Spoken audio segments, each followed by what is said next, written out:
Assalamualaikum warahmatullahi taala wabarakatuh.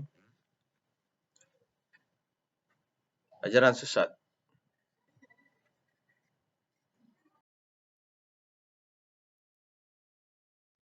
Maksud ajaran sesat, ciri-ciri ajaran sesat, kesan buruk mengamalkan ajaran sesat, langkah-langkah menangani ajaran sesat, contoh-contoh ajaran sesat, dan rumusan.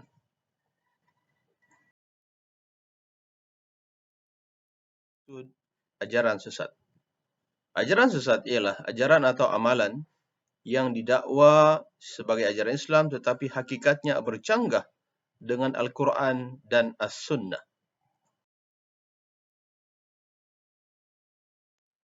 Ciri-ciri ajaran sesat: mencemarkan kesucian Al-Quran dan hadis, mendewa-dewakan pemimpin sehingga menganggap bersifat maksum, mengubah bentuk ibadah, mengubah prinsip asas akidah, menolak hadis mutawatir atau hadis secara umum, menolak perkara qat'i dalam Islam, dan mengubah konsep dosa dan pahala.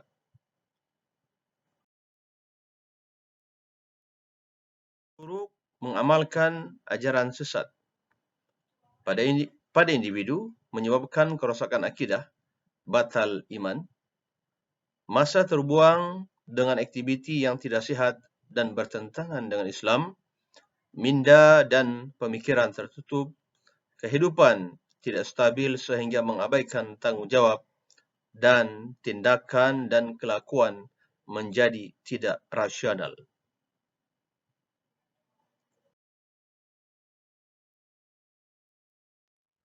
Berlaku keruntuhan institusi kekeluargaan, perpaduan tergugat, dan berlaku keganasan.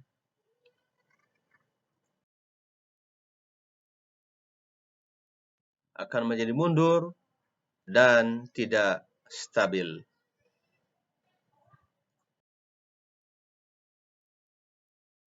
Menangani ajaran sesat: melengkapkan diri dengan kefahaman Islam yang sebenar, mendedahkan masyarakat mengenai ajaran Islam yang sebenar, kerjasama dalam penguatkuasaan undang-undang, dan mengadakan program pemulihan akidah kepada mereka yang terlibat dengan ajaran sesat.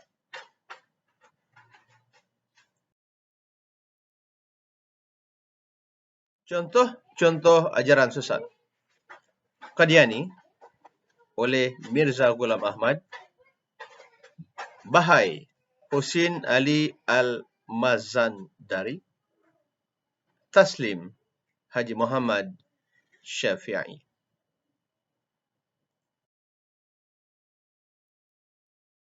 Oleh Mirza Ghulam Ahmad, meninggal 1908, dinamakan Qadiani sempena nama kampung kelahiran pengasasnya iaitu Qadian, Ghuzdapur, India, muncul pada 1889, dibawa ke Malaysia oleh Maulana Muhammad Sadiq bin Barakatullah pada 1989. Kepercayaan mereka yang sesat: Mirza Ghulam Ahmad adalah Imam Mahdi, Nabi dan Jelman Krishna.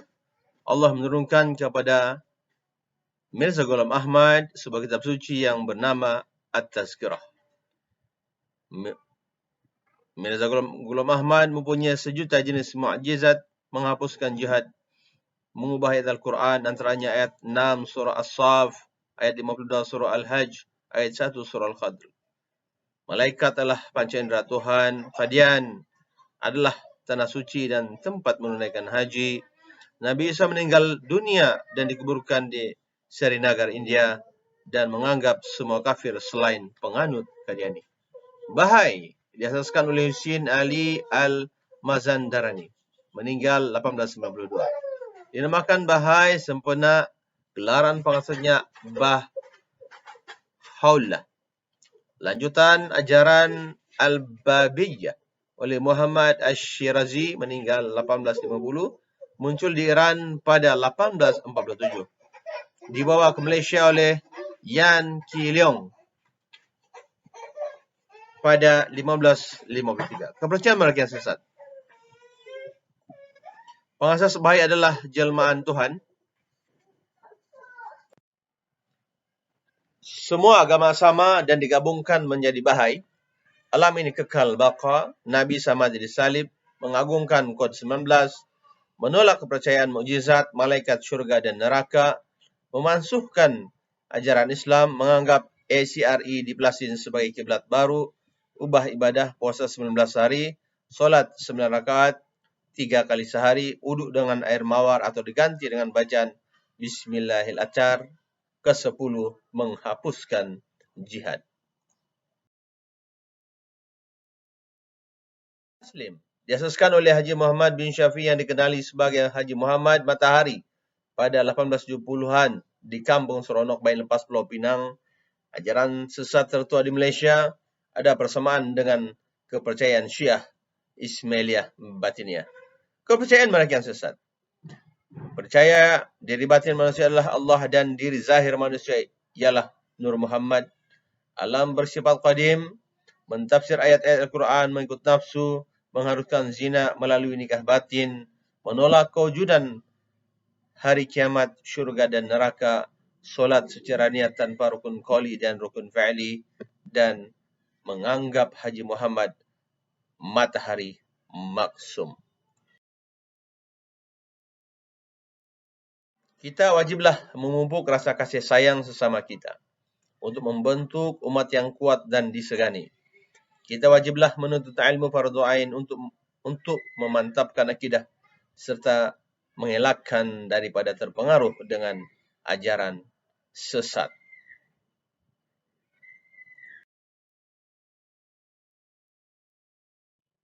Ulang kaji. Apakah maksud ajaran sesat? Nyatakan 3 ciri ajaran sesat dan jelaskan 3 kesan buruk mengamalkan ajaran sesat. Wassalam.